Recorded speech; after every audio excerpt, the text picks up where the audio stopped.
3 प्रायिकता प्रोबेबिलिटी पढ़ने वाले हैं। इसमें केवल एक एक्सरसाइज है 15.1, इसी एक्सरसाइज को पढ़ेंगे और यह मैथ का सबसे लास्ट चैप्टर है। तो चलिए इस चैप्टर को क्वेश्चन को सॉल्व करने से पहले इस चैप्टर में जो यूज होने वाला फार्मूला है एक ही फार्मूला है और उसी फार्मूला से यह चैप्टर का प्रत्येक क्वेश्चन सॉल्व हो जाएगा। तो चलिए उस फार्मूला को देखते हैं कि क्या है।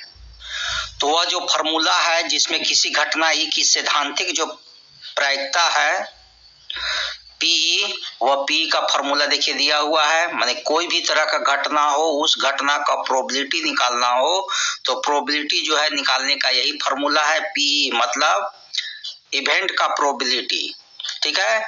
ई के अनुकूल परिणामों की संख्या बटा प्रयोग के सभी संभव परिणामों की संख्या। इसी को आप शॉर्ट में यदि चाहिएगा तो लिख सकते हैं N E number of event by number of sum, ठीक है। एस मतलब सम मतलब कुल जो परिणाम है नीचे रहेगा और जिस इवेंट के बारे में चर्चा किया जा रहा है वह ऊपर रहेगा। तो इसी फार्मूला पर जो है यह सवाल चैप्टर का हर सवाल सॉल्व होने वाला है। तो चलिए फर्स्ट क्वेश्चन से हम लोग समझते हैं। तो पहला जो एक्सरसाइज का फर्स्ट क्वेश्चन है फिल इन द ब्लैंक से है। तो कहता है कि फर्स्ट कहता है घटना ई की प्रायिकता, माने घटना घटने की प्रायिकता और घटना ई नहीं की प्रायिकता। तो देखिए हाँ और नहीं मतलब घटना होने की प्रायिकता और घटना नहीं होने की प्रायिकता का योग जो होता है वह 1 होता है, इसलिए 1 आंसर हो जाएगा। उस घटना की प्रायिकता जो घटित नहीं हो सकती है वैसी प्रोबेबिलिटी जिसका घटने की कोई संभावना नहीं है उसकी प्रायिकता जो है हमेशा 0 होती है। और ऐसी घटना क्या कहलाती है? तो ऐसी घटना जो है असंभव घटना कहलाती है। तो यहाँ पर असंभव घटना भरा जाएगा। अब आइए थर्ड क्वेश्चन में, उस घटना की प्रायिकता जिसका घटित होना निश्चित है, खाली जगह है, जो घटना एकदम घटना निश्चित है उसकी प्रायिकता कम से कम एक तो हर माने एक से एक होगा ही होगा, ठीक है। तो उस घटना की प्रायिकता जिसका घटित होना निश्चित है उसका 1 होगा। और ऐसी घटना क्या कहलाता है? निश्चित। जैसे इसमें था असंभव तो इसमें संभव या निश्चित घटना कहलाता है। तो इसमें निश्चित घटना भरा जाएगा। किसी प्रयोग की सभी प्रारंभिक घटनाओं की प्रायिकताओं का योग क्या होता है? तो हम बोल चुके हैं कि जितनी भी प्रायिकताएं हैं सभी प्रायिकताओं को जोड़ दीजिएगा तो उसका योग जो है 1 होता है, इसलिए 1 हो जाएगा। अब आपका 5वां क्वेश्चन है कि किसी घटना की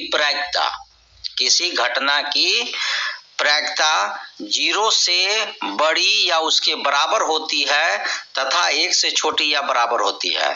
तो कोई भी घटना जो है 0 से ऊपर ही होगा लेकिन 1 से नीचे होगा, ठीक है। 1 से ऊपर बड़ा प्रायिकता कभी जो है 1 से ज्यादा होता नहीं है, इसलिए यह आपका हो गया।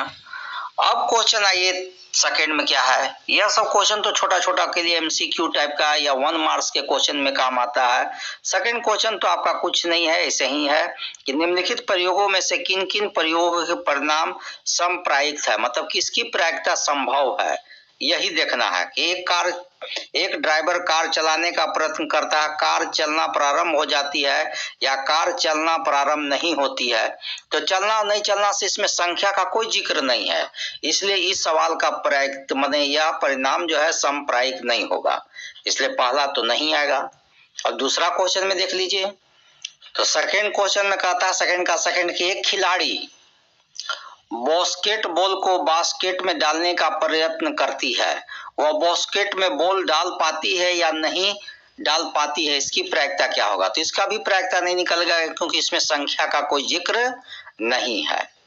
अब आइए थर्ड में, एक सत्य असत्य प्रश्न का अनुमान लगाया जाता है। मान लीजिए सत्य प्रश्न के गो है, असत्य प्रश्न के गो है, इसकी संख्या है, इसमें उत्तर सही या गलत होगा तो इसकी प्रायिकता संभव है, निकाला जा सकता है।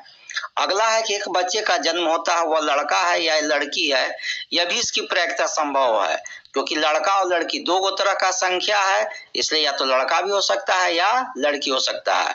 तो यह भी प्रोबेबिलिटी इसका संभव है, इसलिए थर्ड और फोर्थ जो है या प्रोबेबिलिटीज का परिणाम जो है संभावित परिणाम हो सकता है, इसलिए यही दोनों सही आंसर है। अब थर्ड क्वेश्चन के आंसर आइए। इधर सॉल्व करना नहीं है, सॉल्व करने का काम 4 क्वेश्चन से है और इसके अंतर्गत, इस चैप्टर के अंतर्गत लास्ट में आपको हम बता देंगे कि कौन कौन क्वेश्चन जो है VVI है, एग्जाम के दृष्टिकोण से बहुत ही महत्वपूर्ण है। यह चैप्टर तो जानिए रहे हैं कि एक ही को चैप्टर है और इस चैप्टर से हर साल बोर्ड एग्जाम में क्वेश्चन रहता है, लेकिन उसमें भी कुछ क्वेश्चन ऐसे होते हैं जो ज्यादा इंपॉर्टेंट होते हैं। तो आपको लास्ट में इस चैप्टर के क्वेश्चन VVI है जिसको विशेष रूप से आप ध्यान देंगे, तो हम लोग उसको लास्ट में समझेंगे, लेकिन अभी क्वेश्चन का एक्सरसाइज का सभी क्वेश्चन सॉल्व करते हैं। अब क्या कहता है इसे देख लीजिए। फुटबॉल के खेल को प्रारंभ करते समय, थर्ड क्वेश्चन समझ रहे हैं, निर्णय लेने के लिए कि कौन सी टीम पहले बॉल लेगी, इसके लिए सिक्का उछालना एक न्यायसंगत विधि क्यों माना जाता है। ठीक है, तो जानते हैं कि सिक्का में चीट और पट होता है। जब हम एक सिक्का उछालते हैं तो उसके चीट और पट आने का परिणाम संभावी होता है, इसलिए किसी सिक्के को उछाल देने का परिणाम जो है पूर्णतः जो क्या हो जाता है, पूर्णतः जो है माने संभव है, और उसमें या तो एक टीम को चीत आ सकता है या एक टीम को पट आएगा, और इस संभावना के आधार पर किसको क्या मिलना चाहिए या क्या वो डिसीजन करेगा यह वो कर सकता है। इसीलिए चीट पट करके सिक्का को उछालना जो है न्यायसंगत माना जाता है। अब आइए यहाँ पर 4 क्वेश्चन में, निम्नलिखित में कौन सी संख्या किसी घटना की प्रायिकता नहीं हो सकती है। तो याद रखिए, प्रायिकता जो है 0 और 1 के बीच में होना चाहिए, 1 तक होना चाहिए। 0 से 1 तक प्रायिकता है, माइनस में प्रायिकता नहीं होता है, 100% से ज्यादा प्रायिकता नहीं होता है, और माइनस में भी प्रायिकता नहीं होता है। तो देख लीजिए ऐसा कौन है। देखिए यहाँ पर एक माइनस में है, इसलिए माइनस में होने के चलते यही प्रायिकता संभव नहीं है, क्योंकि प्रोबेबिलिटी कभी नेगेटिव नहीं होता है। तो इसलिए आपका जो 4 का जो है बी आंसर हो जाएगा। अब 5 क्वेश्चन से सॉल्व करना है। 5 क्वेश्चन का था, यदि PE बराबर 0.05 है तो E नहीं की प्रायिकता क्या है। तो इधर देखिए PE के हाँ का प्रायिकता है और नहीं का प्रायिकता पूछ रहा है। तो जानते हैं कि हाँ और नहीं की प्रायिकता का योग क्या होता है, 1 होता है। तो 1 में से इतना को घटा दीजिएगा, वही E नहीं की प्रायिकता हो जाएगा। तो आपका क्वेश्चन में PE का प्रायिकता दिया हुआ था 0.05 और PE नहीं की प्रायिकता निकालना है। तो ये नहीं के लिए जब हाँ और नहीं दोनों के बीच में जब बात हो जाए तो 1 में से इतना घटा दीजिए, 0.05, तो कितना होगा 0.95। ठीक है, 1 में से 0.5 घटाएंगे तो क्या आएगा 0.95, वही इस सवाल का आंसर हो गया। देखिए कितना आसान है। तो यह चैप्टर बहुत ही आसान है। केवल नींबू की महक वाली मीठी गोलियां हैं, याद रखिएगा। थैला में कैसा है, केवल नींबू की महक वाली है।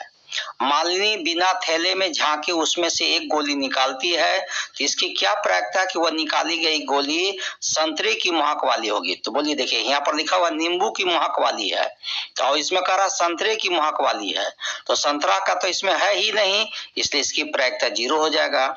और नींबू की महक वाली है तो इसमें सब नींबू ही है, इसलिए जो भी निकालेगा वह हमेशा नींबू ही वाला महक वाला निकलेगा, इसलिए इसकी प्रायिकता 1 हो जाएगा। आपका क्वेश्चन में यही था, तो संतरे उसमें